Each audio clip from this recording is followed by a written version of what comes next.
السلام علیکم ورحمۃ اللہ نحمدہ و نصلی علی رسولہ الکریم اما بعد بسم اللہ الرحمن الرحیم۔ محترم بزرگوں، دوستو، عزیز ساتھیوں، رسول اللہ صلی اللہ علیہ وسلم سے منقول اذکار و دعاؤں سے متعلق قرآنی آیات اور احادیث کا مطالعہ کریں گے انشاءاللہ۔ درود شریف پڑھ لیں۔ اللہم صلی علی محمد و علی آل محمد و بارک وسلم۔ سورہ بقرہ کی آیت میں اللہ تعالیٰ نے اپنے رسول اللہ صلی اللہ علیہ وسلم سے ارشاد فرمایا،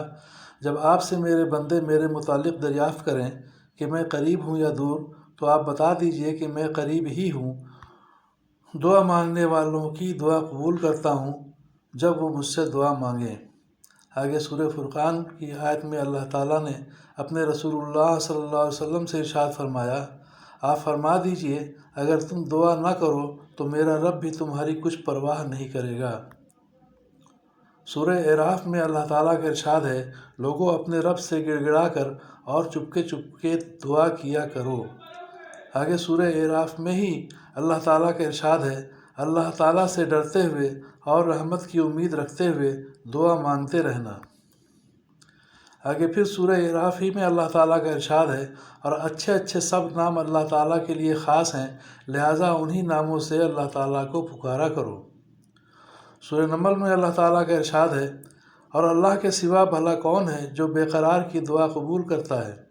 یعنی جب وہ بے قرار اس کو پکارتا ہے اور تکلیف و مصیبت کو دور کر دیتا ہے۔ سورہ بقرہ کی آیت میں اللہ تعالیٰ کا ارشاد ہے، صبر کرنے والے وہ ہیں جن کی یہ عادت ہے کہ جب ان پر کسی قسم کی کوئی بھی مصیبت آتی ہے تو دل سے سمجھ کر یوں کہتے ہیں کہ ہم تو مال و اولاد سمیت حقیقتاً اللہ تعالیٰ ہی کی ملکیت ہیں، اور مالک حقیقی کو اپنی چیز میں ہر طرح کا اختیار ہوتا ہے، لہٰذا بندے کو مصیبت میں پریشان ہونے کی ضرورت نہیں، اور ہم سب دنیا سے اللہ تعالیٰ ہی کے پاس جانے والے ہیں، لہٰذا یہاں کے نقصانوں کا بدلہ وہاں مل کر رہے گا۔ یہی وہ لوگ ہیں جن پر ان کے رب کی جانب سے خاص خاص رحمتیں ہیں جو صرف انہی پر ہوں گی، اور عام رحمت بھی ہوں گی جو سب پر ہوتی ہیں، اور یہی ہدایت پانے والے ہیں۔ یہ آیت انا للہ و انا الیہ راجعون کی تفسیر ہے۔ آگے سورہ طٰہٰ کی آیت میں اللہ تعالیٰ نے حضرت موسیٰ علیہ السلام سے ارشاد فرمایا، فرعون کے پاس جاؤ کیونکہ وہ بہت حد سے نکل گیا ہے۔ موسیٰ علیہ السلام نے درخواست کی، میرے رب میرا حوصلہ بڑھا دیجئے اور میرے لیے میرے تبلیغی کام کو آسان کر دیجئے، اور میری زبان کا بند یعنی لکنت ہٹا دیجئے تاکہ لوگ میری بات سمجھ سکیں، اور میرے گھر والوں میں سے میرے لیے ایک مددگار مقرر کر دیجئے، وہ مددگار ہارون کو بنا دیجئے جو میرے بھائی ہیں، ان کے ذریعے میری کمر ہمت مضبوط کر دیجئے، اور ان کو میری تبلیغی کام میں شریک کر دیجئے تاکہ ہم مل کر آپ کی پاکی بیان کریں اور خوب کثرت سے آپ کا ذکر کریں۔ احادیث نبویہ 247 نمبر حدیث، حضرت انس بن مالک رضی اللہ عنہ سے نبی کریم صلی اللہ علیہ وسلم کا ارشاد منقول ہے، دعا عبادت کا مغز ہے، دعا عبادت کا مغز ہے۔ ترمذی کی حدیث۔ حدیث 248، حضرت نعمان بن بشیر رضی اللہ عنہ فرماتے ہیں کہ میں نے نبی کریم صلی اللہ علیہ وسلم کو یہ ارشاد فرماتے ہوئے سنا، دعا عبادت ہی ہے۔ اس کے بعد آپ صلی اللہ علیہ وسلم نے بطور دلیل قرآن کریم کی یہ آیت تلاوت فرمائی،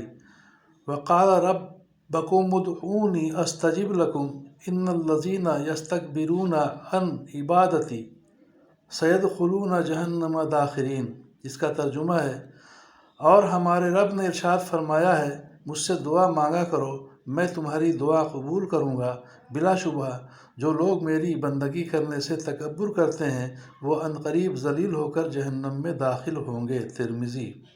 حدیث نمبر 249، حضرت عبداللہ رضی اللہ عنہ سے روایت ہے کہ رسول اللہ صلی اللہ علیہ وسلم نے ارشاد فرمایا، اللہ تعالیٰ سے اس کا فضل مانگو، کیونکہ اللہ تعالیٰ کو یہ بات پسند ہے کہ ان سے مانگا جائے، اور کشادگی کی دعا کے بعد کشادگی کا انتظار کرنا افضل عبادت ہے۔ ترمذی۔ فائدہ، کشادگی کے انتظار کا مطلب یہ ہے کہ اس بات کی امید رکھی جائے کہ جس رحمت، ہدایت، بھلائی کے لیے دعا مانگی جا رہی ہے وہ انشاءاللہ ضرور حاصل ہوگی، اللہ تعالی ہم سب کو بھی یقین کے ساتھ دعائیں کرنے کی توفیق عطا فرمائے۔ دعا بھی ذکر ہے اور عبادت ہے، اللہ ہم سب کو کہنے سننے سے زیادہ عمل کی توفیق نصیب فرمائے، آمین یا رب العالمین۔